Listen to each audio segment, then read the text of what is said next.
I'm Steve Okun, chair of AmChams of Asia Pacific, and I'd like to welcome everyone to another edition of the AmChams of Asia Pacific virtual Door Knock series. And this is a special edition of our author series, and we have with us today former Ambassador Bilahari, who is the author of the book Singapore is Still Not an Island.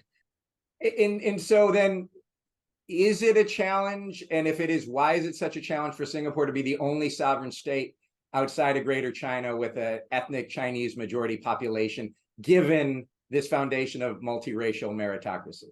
Well, it is a challenge because we live in an age of identity politics and influence operations. I mean, there have always been influence operations since the beginning of history, since there were states. But the new technologies of social media, AI, and all that make it much more difficult to deal with. And it is a fact that China in particular, under Mr. Xi Jinping, insists that all Chinese, by which he means the Chinese nation ethnically, not territorially defined, should support his idea of the China dream. And that poses an existential challenge to a multiracial country like Singapore.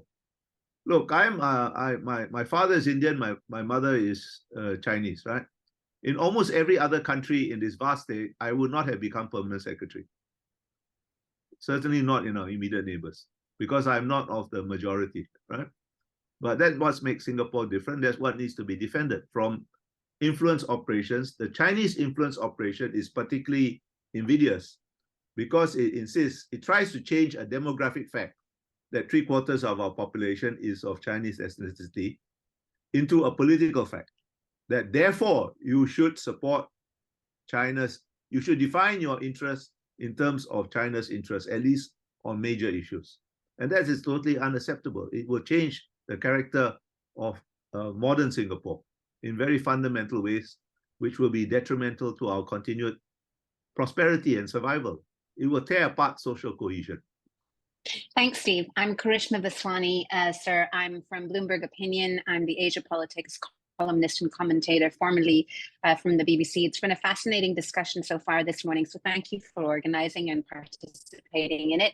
I wanted to pick up on something you said right at the beginning about the multiracial meritocracy that Singapore is, and also the fact that, you know, some of that is being tested by the idea or the identity politics that we're seeing in places like China. Having that as the context, then how useful is the CMIO policy in Singapore, the Chinese, Malay, Indian, and others quota, given the fact that Singapore is a meritocracy? Why not do away with these quotas altogether and attract the best of the best in the country? And that way, you would be able to sort of withstand some of the identity politics that you're seeing in places like China and India. Look, it's not just China, India, it's the United States, it's Europe, it's everywhere, right? Look, just imagine if you just do away, look, you know, what Europe has done, right? Even very liberal European countries like Sweden. If you upset social balances too much and too quickly, you're going to get a very nasty reaction. You see it. This is the essential cause of these right-wing movements you see, neo-fascist movements you see in Europe. This is why is immigration such a controversial subject in the United States, which is a nation of immigrants, right? It's because there is a perception that balances, social and cultural balances, are being upset too quickly. People, human beings are naturally tribal, I believe. And, you know, we may not like it. It may be politically incorrect to say so, but there are only very rare human beings that can overcome these very deep-seated human instincts. And if let us say, right? Let us say we have a completely laissez-faire immigration policy. Foreign workers are a bit different. You know, that's a different issue, okay? Let's say we have a completely laissez-faire immigration policy, and we let as many Chinese who want to come to Singapore as they want to. And instead of being 75, 74%, it becomes 80%, 90%. Well, it's going to create social tensions. Conversely, let us say we have a completely free immigration policy and the Indian population rises from somewhere around 8% to 25%. You are again to create social tensions. It is, as I said at the beginning, multiracial meritocracy is not perfect in Singapore. There is no perfection to be found in heaven, except in heaven. And even in heaven, I have my doubts if there is heaven. Because heaven is a hierarchy, you know, you have God, you have archangels, you have angels, and so on, right? Right? So it's a practical modification of a principle we do take seriously. It doesn't mean we take it any less seriously, but if you are seeking perfection on earth, normally you find hell. And Karishma, did you have a follow? I know did you want to ask what your India-Indonesia question?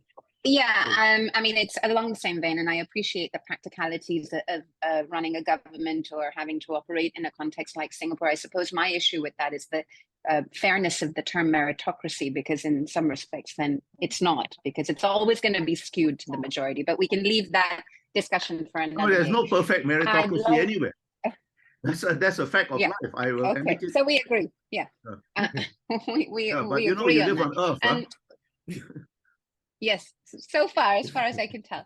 But with regards to other states, and particularly Singapore's relationship to them, I wonder what your thoughts are on the kinds of relationships that Singapore needs to be building, or has indeed built, with countries like India, which also has its own identity and influence politics. I'm sure you would have seen the Washington Post piece this week about the rise of Hindu nationalism there, as well as bigger countries like Indonesia, and whether that also factors into the US-China relationship. Look, I think they are both, India and Indonesia are not exactly the same cases. Huh? But let me deal with India first, and I'll deal with it. I'll answer your question by telling you a story. When Mr. Modi first became Prime Minister of India, he made an official state visit to Singapore. And as is his normal practice, he wanted to talk to the Indian diaspora in Singapore, right? Right, and we told him it's fine. You can talk to the Indian diaspora, but your audience cannot only be the Indian diaspora. You have to invite some Singapore Chinese, some Singapore Malays, and some Singapore Indians. The High Commissioner, I remember, said, you know, but he's going to speak in Hindi. They won't understand him. And we told him that's beside the point. It just cannot be the Indian diaspora audience, because that's not how we organize things in Singapore. All right, we understand why he wanted to do that, right? But you know, it's that's not acceptable here. All right, and then we found a compromise. He invited a few people. I think they were totally bored because I doubt they understood a single word he said, because there are very few Hindi speakers in Singapore, as you know. Now, Indonesia is a different issue. It's a neighbor. It's a close neighbor. It's a very huge country. There are identity politics within Indonesia. You know, there's Javanese identity, there's, you know, Achinese identity, there's a Papa identity, and it's a very complex country. But it's a country we have to deal with despite all its complexity, because you cannot choose your neighbors. Now, with Indonesia, I think the issue is, again, always one of management. Relationship with neighbors is always going to be complicated. We have an excellent relationship, bilateral relationship, for example, with Botswana. Do you know why?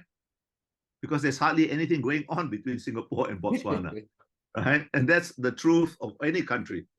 If you are dealing with a neighbor, you are so intimately intertwined, there will always be problems.